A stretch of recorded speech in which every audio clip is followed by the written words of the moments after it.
ಇವತ್ತು ಕಾಂಗ್ರೆಸ್ನವರು ಮಾಡಿರ್ತಕ್ಕಂಥ ಅಪಮಾನ ಡಾಕ್ಟರ್ ಅಂಬೇಡ್ಕರ್ ಅವರಿಗೆ 7 ಜನ್ಮ ಎತ್ತಿದ್ರು ಕೂಡ ಆ ಪಾಪನ ವಿಮೋಚನೆ ಆಗಲ್ಲ. ಆ ಪಾಪದಿಂದ ಅವ್ರು ಯಾವ್ದಕ್ ಪ್ರತಿಭಟನೆ ಮಾಡ್ತಾ ಇರೋದು?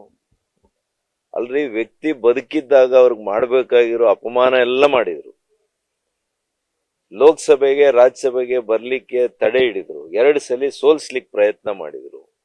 ಅಂದಿನ ಪ್ರಧಾನ ಮಂತ್ರಿಗಳೇ ಹೋಗಿ ಬೈ ಎಲೆಕ್ಷನ್ ಅಲ್ಲಿ ಅವರ ವಿರುದ್ಧ ಕ್ಯಾನ್ವಾಸ್ ಮಾಡಿದ್ದಾರೆ, ಕ್ಯಾಂಪೇನ್ ಮಾಡಿದ್ದಾರೆ. ಏನ್ ಹೇಳಿದ್ದಾರೆ ಮಾನ್ಯ ಗೃಹ ಸಚಿವರು? ನೀವು ಇಷ್ಟೆಲ್ಲ ಪಾಪಗಳು ಮಾಡಿದ್ದೀರಲ್ಲ, ನಿಮಗೇನಾದ್ರೂ ನೈತಿಕತೆ ಇದೆಯಾ ಅಂಬೇಡ್ಕರ್ ಅವ್ರ ಬಗ್ಗೆ ಮಾತಾಡಕ್ಕೆ? ಇಷ್ಟು ಇವಾಗ ಅನ್ಯಾಯ ಮಾಡಿ ಈಗ ನೀವು ಅಂಬೇಡ್ಕರ್ ಅವ್ರ ಹೆಸರು ಪ್ರತಿ ದಿವಸ ನೀವು ಹೇಳ್ತಿರಲ್ಲ. ನೀವು ಇದೇ ತರ ಇಷ್ಟು ಬಾರಿ ಏನಾದ್ರು ದೇವರು ಹೆಸರೇನಾದ್ರು ಹೇಳಿದಿದ್ರೆ ನೀವು ಸ್ವರ್ಗಕ್ಕೆ ಹೋಗ್ತಾ ಇದ್ರಿ ಅಂತ ಹೇಳಿದ್ದಾರೆ. ಇದರಲ್ಲಿ ಅಂಬೇಡ್ಕರ್ ಅವ್ರಿಗೆ ಯಾವ್ದ್ರಲ್ಲಾದ್ರೂ ಅವ್ರು ಅಪಮಾನ ಮಾಡಿದಾರ?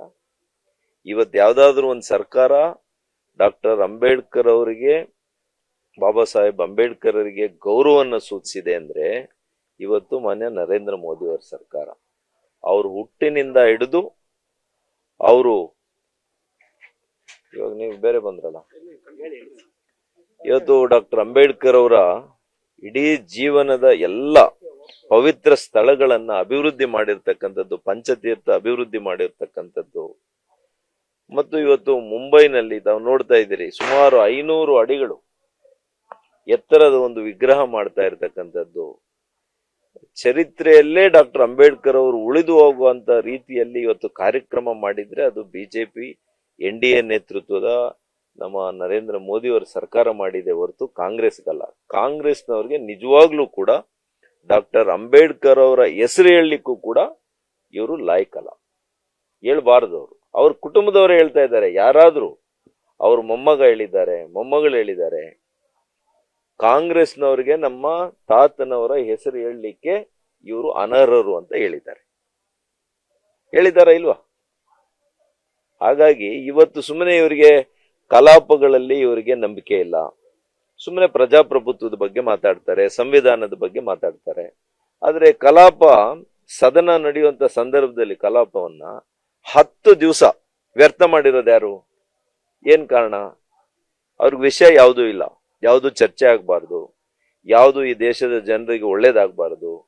ಒಂದು ಒಳ್ಳೆ ಬಿಲ್ ಬಂದ್ರೆ ಅದಕ್ಕೆ ವಿರೋಧ ಮಾಡಬೇಕು, ಇದನ್ನೇ ಮಾಡ್ಕೊಂಡು ಬಂದಿದ್ದಾರೆ. ಅದು ಮುಂದುವರಿಸ್ತಾ ಇದ್ದಾರೆ. ಜನರು ಇದನ್ನೆಲ್ಲ ನೋಡಿದ್ದಾರೆ. ಅದಕ್ಕೆ ಈಗ ಈ ಒಂದು ಟರ್ಮ್ ಆದ್ರೆ 15 ವರ್ಷಗಳನ್ನ ಅವರು ವಿರೋಧ ಸ್ಥಾನದಲ್ಲಿ ಕೂಡಿಸಿದ್ದಾರೆ. ಇನ್ನೂ ಅವರು ಮುಂದುವರಿಸಿದ್ರೆ ಮುಂದಿನ 15 ವರ್ಷಗಳು ಕೂಡ ಅಲ್ಲೇ ಕೂತ್ಕೋಬೇಕಾಗ್ತದೆ. ಈಗಲಾದ್ರೂ ಅವ್ರು ಎಚ್ಚೆತ್ಕೊಂಡು ಜನರು ಯಾಕೆ ನಮ್ಮನ್ನ ವಿರೋಧ ಪಕ್ಷದಲ್ಲಿ ಕೂಡಿಸಿದ್ದಾರೆ, ಈಗಲಾದ್ರೂ ನಾವು ಜವಾಬ್ದಾರಿಯುತವಾದಂತಹ ವಿರೋಧ ಪಕ್ಷವಾಗಿ ಕೆಲಸ ಮಾಡಿದ್ರೆ ಸ್ವಲ್ಪ ಆದ್ರೂ ಜನರು ನಮ್ಮ ಬಗ್ಗೆ ಒಂದು ಅಭಿಪ್ರಾಯವನ್ನು ಇಟ್ಕೊಳ್ತಾರೆ ಅನ್ನುವಂತ ಒಂದು ಬುದ್ಧಿ ಆ ಭಗವಂತ ಅವ್ರು ಕೊಡ್ಲಿ ಅಂತ ಮಾತ್ರ ನಾನು ಹೇಳಬಲ್ಲೆ.